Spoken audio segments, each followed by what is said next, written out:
Barry from Hayden, Idaho posed a question to us this week. He wants to know, how do you pick a 5-weight fly line? That's an excellent question, and honestly I could talk for a long time about all the nuances to picking a fly line, but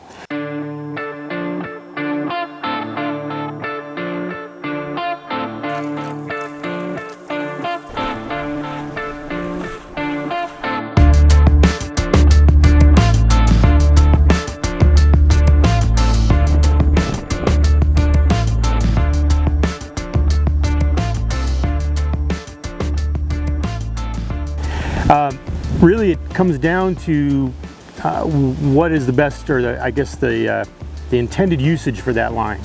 If you're looking for just an all-around do everything line, then a typical weight forward 5-weight matched to a 5-weight rod is probably your best bet. There are, however, a bunch of different choices, which you may have already noticed. If you're looking for a presentation dry fly line, then there's it's going to have a longer tip, which is going to help lay out the fly nice and subtle. If you want something that'll roll over some nymphs and a big indicator and all that stuff, then you're probably going to want to go with a nymph taper. If you want something to toss streamers, then something with a little more front end or a little more mass is going to do the job.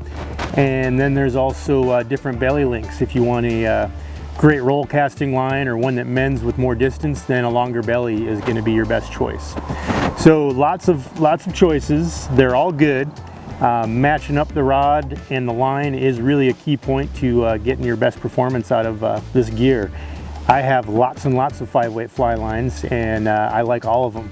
The best way to pick a single line is to visit your North 40 guys and talk to them, let them know exactly what rod you're fishing with and how you want to use it and what your most common usage is going to be, and we'll try to dial you in. I'm going to turn it over to Simon Gawesworth with Rio. Hey! Well, good morning.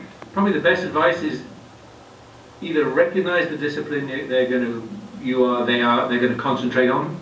Like if they're particularly wanting to fish dry flies, or particularly fish nymph and indicator, or particularly fish streamers, then get the dedicated lines that are designed to do that, because those lines will do that the best.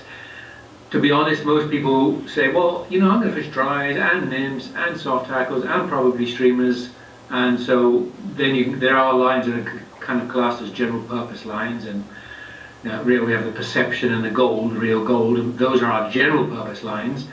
Outside of that, as I said, they're specialty lines, and they will do a job better. Like if they're fishing a heavy streamer, although those general purpose lines will throw them, the streamer tip lines are very aggressive and will throw them much better, but they won't present a dry fly.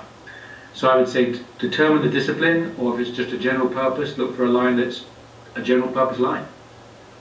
Okay, can you give us a real brief synopsis or summary of what the differences are between all the specialized lines?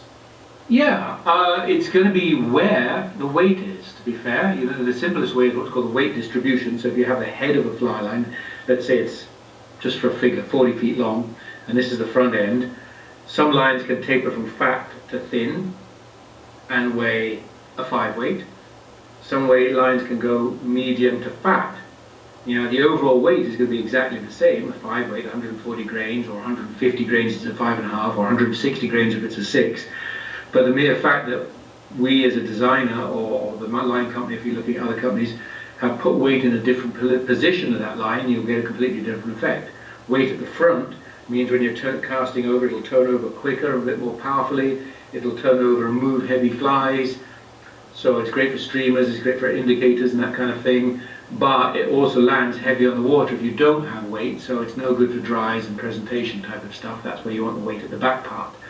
So even if you're looking for the same weight of line, just look where the weight is and see if there's front loaded weight, or rear loaded weight, or just a general weight forward type of line, and where the weight is the easiest way. You can just look at the taper of a line, kind of the shape of a line. I can show you in the back of the box if you like, quickly. I don't know if you can see it can you kind of see that on there? Yep. So those are the shapes of the lines. So all boxes, packaging, websites have these profile shapes, and that's what you're really looking at. Is you're looking at the profile of the line, looking where it's fattest, which indicates where the weight is going to be, and that's the simplest way.